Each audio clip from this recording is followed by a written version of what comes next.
चौधरी साहब, अभी अदर काज़मी साहब ने एक बड़ा अच्छा निशानदेही की कि जी पीडीएम ने इसके ऊपर, सारे मामले के ऊपर एक सियासी बयानिया बनाया है। आपके ख्याल से मैं इसको सिर्फ इसी तरह से लूं कि ये सिर्फ सियासी बयानिया बनाने की कोशिश है, क्योंकि सिर्फ नैरेटिव बिल्डिंग नहीं है बल्कि वो तो कार्रवाई कर रहे हैं पूरी इस वक्त पीटीआई के खिलाफ, तो उसके कारकुनान अंदर हैं, उनके लीडरान अंदर हैं, तो ये सिर्फ बयानिया तो नहीं है, ये तो बाकायदा एक्शन है जो उनके अगेंस्ट किए जा रहे हैं। चौधरी साहब देखिए, सबसे पहली बात तो ये है कि 9 मई को पाकिस्तान तहरीक इंसाफ को इस बम में लात मारने की ज़रूरत नहीं थी, बिल्कुल, जिससे उनका वजूद ही जो है वो आधा से ज़्यादा उड़ गया है। ये एक फैक्ट है। पीडीएम के पास जो सियासी मुखालफीन होते हैं, मौके की तलाश होती है, मौके की मुनासबत से उनके पास कोई और बयानिया नहीं है और वो इसको टारगेट कर रहे हैं। और इसमें नवाज़ लीग जो है वो सर फहरिस्त है। पंजाब में जो लोग इसके रिस्पॉन्सिबल हैं उनको तो बिल्कुल करार वाकई सज़ा मिलनी चाहिए और इंसाफ होना चाहिए और इंसाफ होता हुआ नज़र भी आना चाहिए। ये बहुत ज़रूरी बात है, इससे कोई दूसरी राय नहीं ली जा सकती। लेकिन उसकी आड़ में जिस तरह से पाकिस्तान तहरीक इंसाफ को टारगेट किया गया है वो भी एक अपनी जगह पे बहुत ही अफसोसनाक अमल है। यानी उन ज़िलों के लोगों में से भी लोग उठाए गए, जेलों में भेजे गए, जिनका उन तनसीबात पे या उन जगहों के ऊपर कोई लेना देना नहीं था, सिर्फ सियासी बुनियादों पर उठाए गए। कोई एक्टिवेशन नहीं, कोई मौके पे मौजूदगी नहीं, कोई जियो फेंसिंग नहीं। तो ये टारगेट तो पाकिस्तान तहरीक इंसाफ हुई है। क्या इससे पाकिस्तान तहरीक इंसाफ ख़त्म हो जाएगी? जवाब है नहीं। पीपल्स पार्टी ख़त्म हुई थी, कोड़े मारे गए थे ज़ियाउल हक साहब ने, जमात ख़त्म हुई नहीं होगी। नवाज शरीफ साहब को एग्जाइल कर दिया गया 2 दफ़ा, ठीक है, वो अपना एक दफ़ा सेल्फ एग्जाइल में चले गए हैं, पहली दफ़ा एग्जाइल करे गए, नून लीग ख़त्म हुई नहीं। इस वक्त नून लीग भी यही वजह है कि आपको जो पाकिस्तान तहरीक इंसाफ छोड़ते हुए नज़र आ रहे हैं वो अक्सरियत जो बड़े नाम हैं वो किसी और सियासी जमात में नहीं जा रहे। उसकी क्या वजह है कि वो समझते हैं कि ग्राउंड के ऊपर इस वक्त जो सूरत हाल है वो बिल्कुल यकसर मुख्तलिफ है।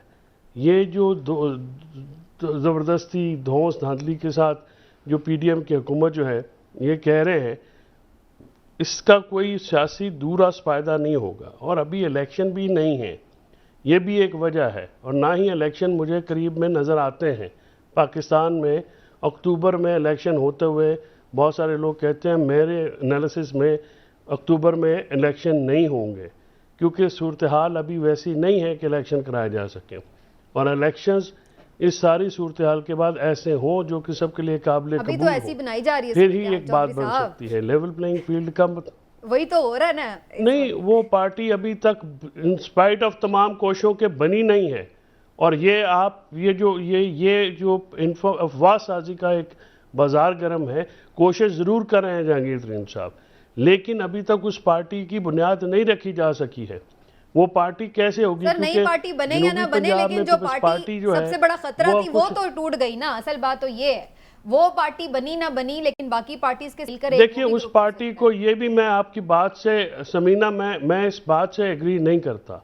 देखिए पार्टी जो है वो कासिम के अब्बू को अगर मौका मिला, अगर उनको जब भी मौका मिला तो वो बना लेंगे। वो पार्टी जो है उन्हीं का नाम है, उन्हीं के बगैर वो पार्टी नहीं है।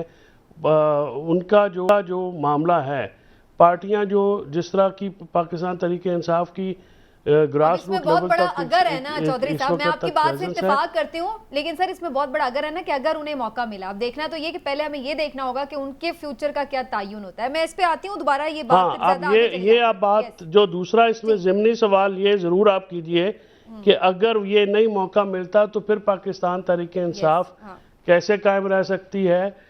तो इसका फिर मैं आपको कोई जवाब भी दूंगा। मैं आगे सबकी राय लेती हूँ, ये इंटरेस्टिंग डिबेट है, इसके ऊपर हम बात करते हैं। लेकिन मुझे थोड़ा सा, चूंकि अभी बात हो रही गिरफ्तारियों और उसके हवाले से पार्टी छोड़ के जाने वालों से, चौधरी परवेज इलाही साहब ने आज बड़ी इंपॉर्टेंट बातचीत की है जो अदालत में मुख्तसर सी, वो तो बड़े डटे हुए नजर आ रहे हैं। लेकिन इमरान साहब अगेन ये भी उनका डट जाना हम देखेंगे कि 4-5 दफ़ा जब मुतअद्दिद बार गिरफ्तारी होगी तो 5वीं 6ठी गिरफ्तारी पे वो भी फिर सरेंडर कर ही देंगे।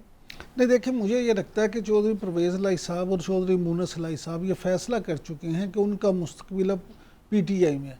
काफ लीग जो है उसमें वो अब जा नहीं सकते, इख्तलाफात इतने शदीद हो चुके हैं कि अब वो वापस उसमें जाना उनके लिए करीब करीब नामुमकिन है।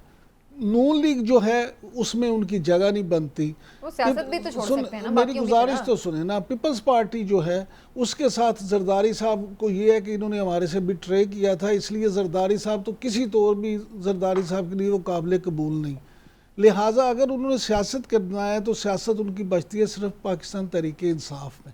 अब आपका सवाल कि वो सियासत छोड़ सकते हैं, तो मेरी बात आप लिख के रख लें कि वो सियासत नहीं छोड़ेंगे। सियासत तो वैसे किसी ने भी नहीं छोड़ी। देखिए उसकी वजह चौधरी साहब भी हमें 5वें दिन एक्टिव नजर आ रहे। उसकी वजह ये है कि उनका ओढ़ना बिछोना जो है ये सियासत ही है, वो नहीं छोड़ सकते। और अगर आज वो सियासत छोड़ेंगे तो उस सियासत छोड़ने का उनसे ज़्यादा नुकसान उनके साहबजादे मुनस लाई को होगा, और मुनस लाई साहब की वजह से तो उन्होंने ये सारे काम किए हैं। लिहाजा मैं नहीं ये समझता कि वो सियासत छोड़ें। अलबत्ता ये ज़रूर है कि आज उन्होंने जो पैगाम दिया है, जो गुफ्तगू की है, उसमें उन्होंने यही साबित करने की कोशिश की है कि आप फिक्र ना करें, पीटीआई का सदर हूँ मैं, और पीटीआई के सदर के तौर पे मैं अपनी पूरी जो है पार्टी के वर्कर्स उनको ये मैसेज दे रहा हूँ कि तगड़े रहना, कोई गल नहीं, हम हक और सच पे हैं।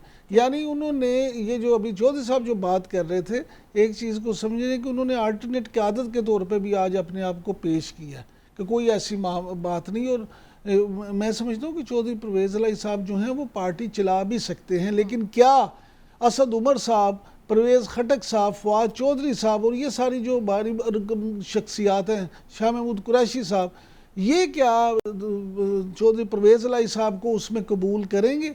ये बड़ा सवाल। फवाद चौधरी तो अब छोड़ गए ना पार्टी, अब असद उमर साहब ओहदे से फिलहाल अलहदा हुए हैं। लेकिन अब अच्छा, ये आपका ये जो आखिरी ले लें, ये आपका ख्याल है कि फवाद चौधरी साहब पार्टी छोड़ गए हैं? पार्टी विद इन पार्टी एक नई पार्टी पे भी काम हो रहा है, और बहुत सारे लोग जो फिलहाल सरे दस्त छोड़ के गए हैं ना, वो अभी आप ये ना समझिए कि उन्होंने छोड़। फिर जो विदन पार्टी है ना, वो वही पार्टी होगी जिसपे फिर बानी पीटीआई का जो है ना हाथ होगा।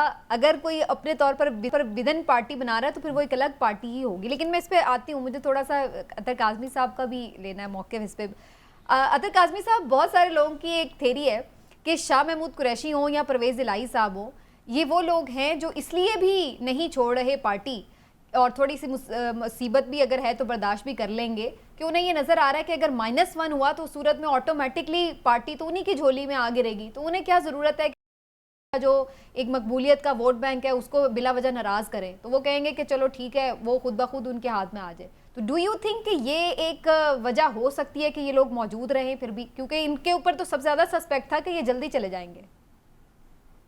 देखिए, ऑब्वियसली बहुत सारी थियरीज इस वक्त जो है ना मार्केट के अंदर हैं, ये एक वजह हो सकती है। लेकिन मसला ये है कि पाकिस्तान तहरीक इंसाफ का जो वोट बैंक है, वो का वोट बैंक है। ये नहीं होगा कि अगर आप को माइनस कर देंगे और कोई पाकिस्तान तहरीक इंसाफ के अंदर रहेगा और वोट बैंक उसकी तरफ चला जाएगा, ऐसा नहीं होगा।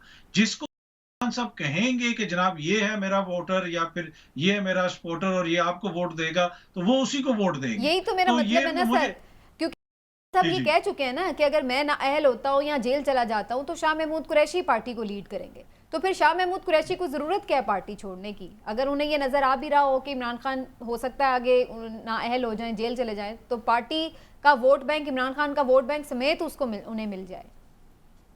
देखिए, जिससे मैंने पहले भी अर्ज की कि ये एक थ्योरी हो सकती है, लेकिन एंड ऑफ द डे देखें काफी अरसे से वो पाकिस्तान तहरीक इंसाफ के अंदर है, मुश्किल वक्त के अंदर खड़े हुए हैं, बहुत सारी मुश्किलात का वो सामना कर रहे हैं। तो फिर तो यही होता है ना जमातों के अंदर, जो जमात के साथ खड़ा रहे। अब दिलों के हाल तो हम नहीं जानते, लेकिन मौके के ऊपर जो आपके साथ खड़ा है, मुश्किलें झेल रहा है, तो फिर अवाम के अंदर भी उसके तरफ से, जिसे आप कह सकते हैं एक तरह से नरम गोशा पैदा होता है। तो मेरे ख्याल में इस वक्त खान साहब जिसको मुनासिब समझेंगे वो यही कहेंगे। तो एक ये बात आपकी बिल्कुल मुनासिब है, लेकिन दूसरे उसके साथ साथ ये भी है ना कि देखिए, अगर जो लोग छोड़ के भी जा रहे हैं वो क्यों कह रहे हैं कि हम सियासत से अलहदा हो जाएंगे, वो ये क्यों कह रहे हैं? मैं आपको इंफॉर्मेशन की मैं आपको इंफॉर्मेशन की बुनियाद पे कह रहा हूं कि जो तरीन साहब या मुख्तलिफ लोगों के साथ हालिया दिनों में पाकिस्तान तहरीक इंसाफ के छोड़ने वाले लोगों को राब्ता किया गया और आगे से उन्होंने ये कहा कि यार हम तो अपना हल्का नहीं जीत सकेंगे, तरीन साहब तो अपना हल्का नहीं जीत सकते। तरीन साहब कोई नेल्सन मंडेला तो नहीं है ना कि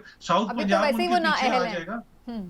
वो मतलब वो वैसे तो बड़ी अहल शख्सियत है, बड़ी उनकी नहीं मतलब बिजनेस एम्पायर है। वो लड़ नहीं सकते। मतलब उस लिहाज से तो इलेक्शन के इंतखाबी सियासत से वो नाअहल है, जी। लेकिन अदरवाइज वो बड़े जबरदस्त पॉलिटिकल मैनेजर है। लेकिन ये जो लोग छोड़ के नहीं जा रहे ना, उसकी बड़ी वजह भी ये है कि इनको भी पता है कि इस वक्त अवाम ने वोट तो पीटीआई को देना है। क्या बिलावल मकबूल हो गया या मियां साहब मकबूल हो गए अचानक, ऐसी चीज तो हमें ग्राउंड पे कोई नजर नहीं आ रही। ठीक है। लेकिन जो ये काजमी बात साहब, अभी चौधरी साहब करते, मैं एक पॉइंट लूं, क्योंकि इसमें बहुत बड़ा अगर है ना, कि ये सब तो अगर तब होगा ना जब हम देखेंगे कि -1 हो जाता है।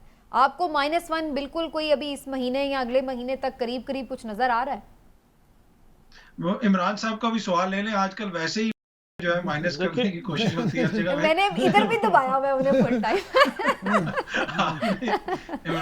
नहीं नहीं, आप चॉइस साहब से पहले पूछ जी आप कर ले बात आतर काजमी साहब, फिर मैं उनका भी सवाल ले लेती हूँ। नहीं आप पूछें चौधरी साहब से जो आपने क्वेश्चन किया। सर मैंने तो आपसे सवाल पूछा है। अच्छा, आप मुझसे सवाल पूछा। आप काइंडली अपना सवाल जरा रिपीट कर दें। मैंने कहा जैसे हम बात कर रहे थे कि ये सब तो तब होगा जब साहब को अगर माइनस कर दिया जाता है, नाअहल हो जाते हैं, सजा हो जाती है, तो फिर आगे तायुन होगा कि पीटीआई जो ओरिजिनल वाली पीटीआई थी उसका क्या बना।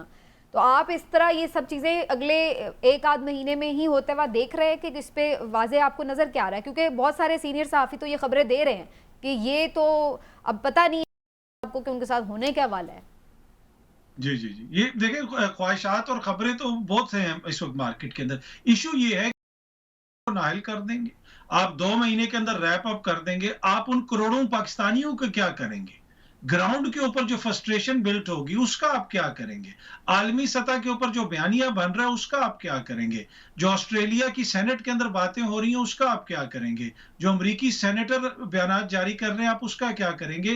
देखिए पाकिस्तान की बहुत सारी चीजें इस वक्त आलमी सतह से लिंक हैं मुख्तलिफ ममालिक के साथ। तो मेरे ख्याल में इस तरीके से आप वक्ती हल तो निकाल देंगे जी कि इमरान खान को हम माइनस कर देंगे, लेकिन अगर आबादी के एक बड़े हिस्से को आप सियासी तौर पे बिल्कुल साइडलाइन कर देंगे तो क्या उसके दूर रस नताइज जो है वो बेहतर निकलेंगे पाकिस्तान के लिए? ये भी एक सोचने की जरूरत है। चलिए जी।